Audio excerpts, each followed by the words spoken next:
Hi everyone, welcome to the class. आज हम discuss करेंगे how to find period, block and group. बहुत सारे कॉम्पिटिटिव एग्जाम्स, भले ही वो यूपी, टीजीटी, पीजीटी या फिर आपका आईआईटी या नीट की बात करें, तो वहाँ पर कोई क्वेश्चन, एक ना एक क्वेश्चन आपको इस टाइप का मिल जाता है कि वो आपको एटम का नाम दे देंगे या फिर एटॉमिक नंबर दे देंगे या फिर इलेक्ट्रॉनिक कॉन्फ़िगरेशन दे देंगे और पूछेंगे कि ये किस पीरियड को बिलोंग कर रहा है या किस ब्लॉक को बिलोंग कर रहा है या फिर किस ग्रुप को बिलोंग कर रहा है। ठीक है, तो हम यहाँ पर फटाफट से देखेंगे उसे शॉर्ट ट्रिक की हेल्प से और एक एग्जाम्पल लेके उसको चेक भी करेंगे। ठीक है, कि आपकी जो ट्रिक है वो कैसे काम करती है। तो सबसे पहले बात करते हैं पीरियड के लिए। तो अगर हमें ये चेक करना है कि जो हमारा एटम है वो किस पीरियड को बिलोंग कर रहा है, तो हम क्या करेंगे, हमको बस इतना चेक करना है कि वहाँ पर एन की, जो आप इलेक्ट्रॉनिक कॉन्फ़िगरेशन लिखोगे उस वहाँ पर एन की लार्जेस्ट वैल्यू क्या होगी।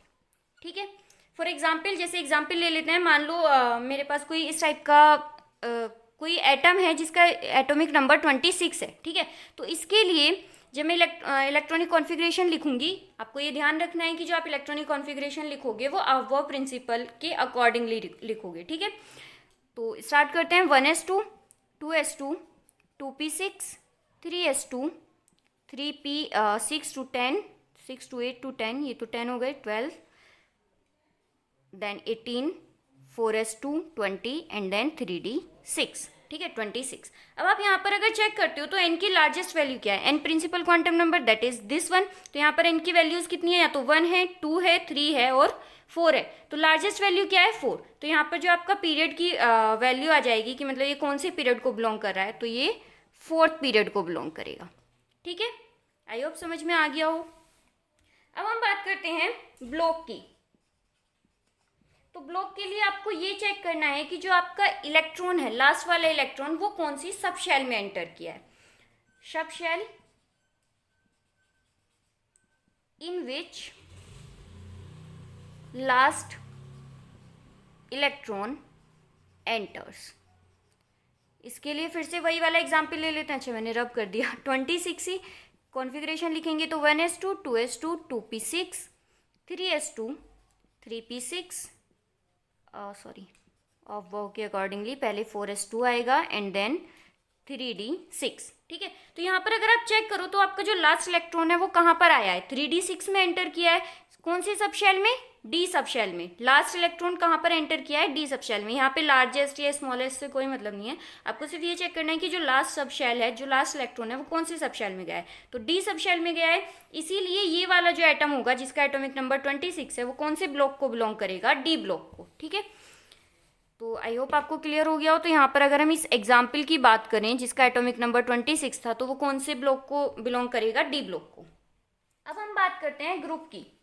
तो ग्रुप के लिए आपको सबसे पहले ये पता होना चाहिए कि कौन से ब्लॉक को, जो आपका एटम है वो कौन से ब्लॉक को बिलोंग कर रहा है। ठीक है, तो पहले आप ग्रुप फाइंड आउट करने के लिए पहले आपको ब्लॉक फाइंड आउट करना पड़ेगा, उसी के बाद आप ग्रुप फाइंड आउट कर सकते हो। ठीक है, तो एक एक करके स्टार्ट करते हैं। अगर आपका इलेक्ट्रॉन एस ब्लॉक को, सॉरी इलेक्ट्रॉन नहीं, अगर आपका एटम एस ब्लॉक को बिलोंग कर रहा है, तो देखो आपको भी पता है कि एस ब्लॉक में दो ही पॉसिबिलिटीज हो सकती हैं, या तो वो होगा NS1 टाइप या फिर होगा NS2 टाइप। तो अगर NS1 होगा तो आपका जो ग्रुप होगा वो फर्स्ट ग्रुप होगा, क्योंकि आपको पता भी है कि जैसे हम ये पीरियोडिक टेबल ड्रॉ करते हैं तो यहाँ पर ये स्टार्टिंग की जो दो ग्रुप्स होते हैं ये होते हैं एस ब्लॉक एलिमेंट्स। ठीक है, जिसको आप एल्केली मेटल्स और एल्केलाइन अर्थ मेटल्स बोलते हो। तो यहाँ पर अगर हम इलेक्ट्रॉनिक कॉन्फ़िगरेशन देखते हैं तो वो NS1 टाइप में आता है और ये वाला NS2 टाइप में आता है। तो ये तो बिल्कुल ऑब्वियस है कि अगर NS1 होगा तो आपका जो ग्रुप होगा वो फर्स्ट ग्रुप है और अगर NS2 होगा तो वो सेकेंड ग्रुप होगा। ठीक है, अब हम बात करते हैं पी ब्लॉक के लिए। तो अगर आप पी ब्लॉक की बात करोगे तो यहाँ पर क्या होगा, आपका जो ग्रुप नंबर होगा वो होगा 12 plus number of electron in last P sub shell. देखो पी ब्लॉक में इसका मतलब इतना तो समझ में आ रहा है कि जो आपका लास्ट इलेक्ट्रॉन है वो पी सब शेल में ही होगा, तभी तो वो पी ब्लॉक में है ना। तो आपको यहाँ पर क्या करना होगा कि जितने उस पी सब शेल में इलेक्ट्रॉन्स होंगे उसको 12 में ऐड करना होगा। फॉर एग्जाम्पल, मान लो आपके पास कोई इस टाइप का एटम है कि जिसका इलेक्ट्रॉनिक कॉन्फ़िगरेशन कुछ इस टाइप से है, 1s2, 2s2, 2p6, 3s2 and 3p3। ठीक है, तो यहाँ पर क्या है कि जो आपका लास्ट इलेक्ट्रॉन है वो कहाँ पर एंटर कर रहा है, पी सब शेल में इसलिए जो एटम है वो पी ब्लॉक को बिलोंग करेगा।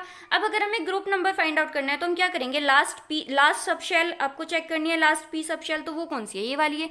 इससे पहले भी पी सब शेल है बट हमें सिर्फ लास्ट पी सब शेल देखनी है, तो वो ये है। इसमें कितने इलेक्ट्रॉन्स हैं, नंबर ऑफ इलेक्ट्रॉन्स 3 इलेक्ट्रॉन्स हैं, तो हम यहाँ पर क्या करेंगे 12 plus number of electrons in last P sub shell, जो कि यहाँ पर कितने हैं 3, तो हम क्या करेंगे 12 में 3 को ऐड कर देंगे एंड इट गिव्स 15। तो ये जो आपका एटम होगा जिसका इलेक्ट्रॉनिक कॉन्फ़िगरेशन दिस वन है वो बिलोंग करेगा 15th ग्रुप को, ठीक है।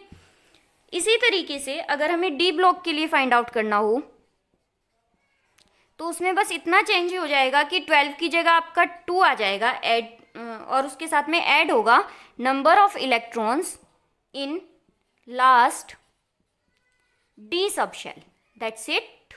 वहाँ पर क्योंकि पी ब्लॉक था तो पी सब शेल में, और यहाँ पर डी ब्लॉक है तो डी सब शेल में। दैट मीन्स आपको सिर्फ इतना ध्यान रखना है कि जो लास्ट वाला इलेक्ट्रॉन है ना आपको वो चेक करना है, एस में जा रहा है और S1 है तो आपका फर्स्ट ग्रुप आ जाएगा, 2 में जा रहा है S2 है मतलब तो आपका सेकेंड ग्रुप आ जाएगा। अगर वो P में जा रहा है तो 12 ऐड कर दोगे आप, उसमें जितने भी नंबर ऑफ इलेक्ट्रॉन्स होंगे, लास्ट वाली सब शेल चेक करनी है। That means group find out करने के लिए आपको बस लास्ट सब शेल चेक करनी है, ठीक है। तो इसको भी एक एग्जाम्पल की हेल्प से देख लेते हैं।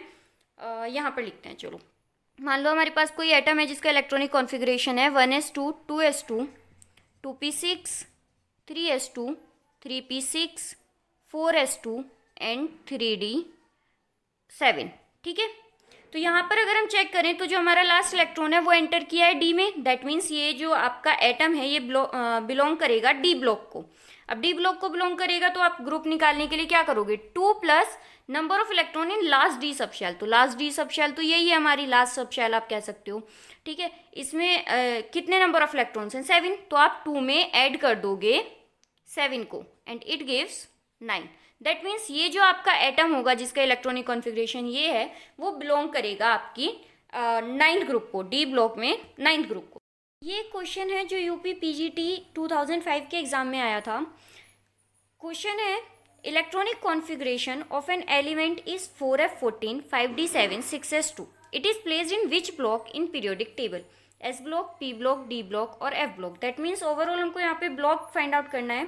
देखने में बहुत सिंपल लग रहा है क्योंकि इलेक्ट्रॉनिक कॉन्फ़िगरेशन भी यहाँ पे ऑलरेडी लिख के दे दिया है, तो हमको उसमें भी बहुत ज़्यादा ये नहीं सोचना है कि हाँ क्या इलेक्ट्रॉनिक कॉन्फ़िगरेशन होगा, तो इन्होंने वो दे दिया है। हमारे पास कोई एक एलिमेंट है, हमें नहीं पता क्या है तो एक्स बोल देते हैं, ठीक है, और इसका इलेक्ट्रॉनिक कॉन्फ़िगरेशन क्या है 4f14 5d7 और 6s2।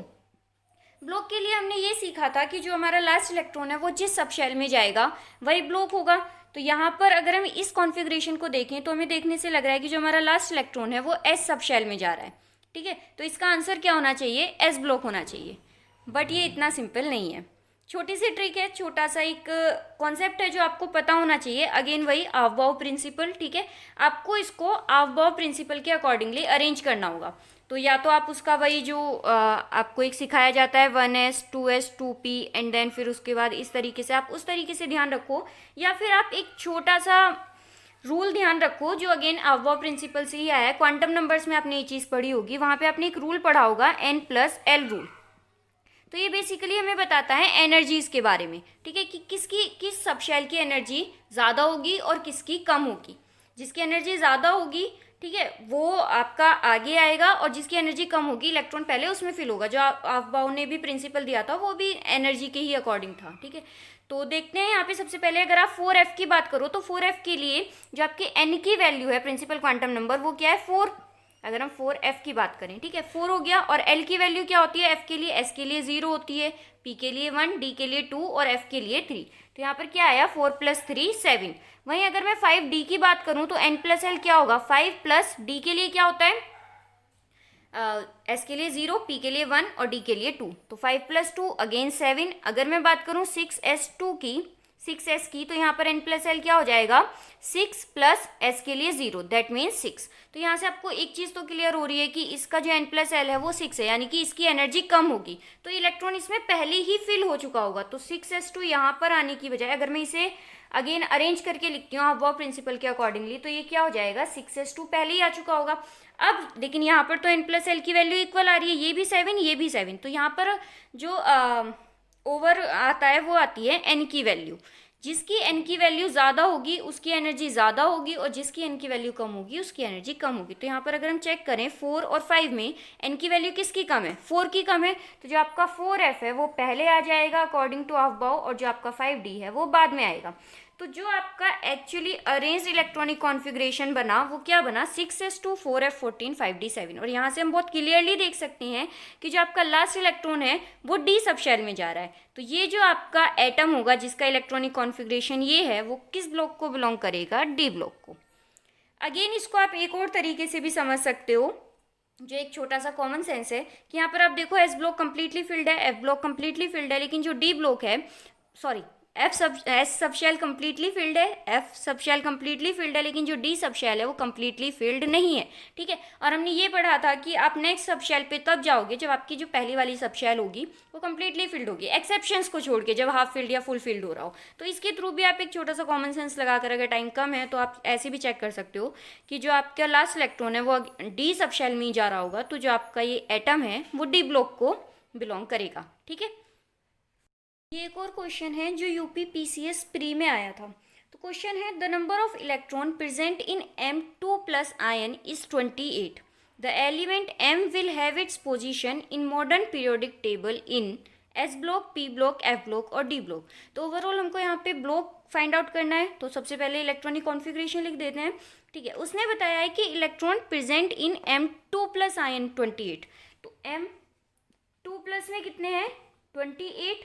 2+ का मतलब क्या है कि यहाँ से 2 इलेक्ट्रॉन रिमूव हो चुके हैं, तभी तो यहाँ पर 2 पॉजिटिव साइन आया है, राइट। तो अगर हम सिर्फ m की बात करें तो m के लिए जो एटॉमिक नंबर होगा वो क्या होगा, 2 इलेक्ट्रॉन्स और ऐड हो जाएंगे, तो 28 + 2 = 30। दैट मीन्स एटॉमिक नंबर क्या हुआ, 30। अब अगर इस 30 के लिए मैं इलेक्ट्रॉनिक कॉन्फ़िगरेशन लिखती हूँ तो वो क्या होगा, 1s2 2s2 2p6 3s2 3p6 4s2, ये हो गए 6 to 8 to 10 6 to 8 to 10 20 and then 3d 10 30 complete. ठीक है, तो यहाँ पर हम चेक करें तो जो हमारा लास्ट इलेक्ट्रॉन है वो कौन सी सब शेल में आया है, डी सब शेल में आया है। तो दैट मीन्स ये जो आपका एटम होगा वो कौन से ब्लॉक को बिलोंग करेगा, वो डी ब्लॉक को बिलोंग करेगा।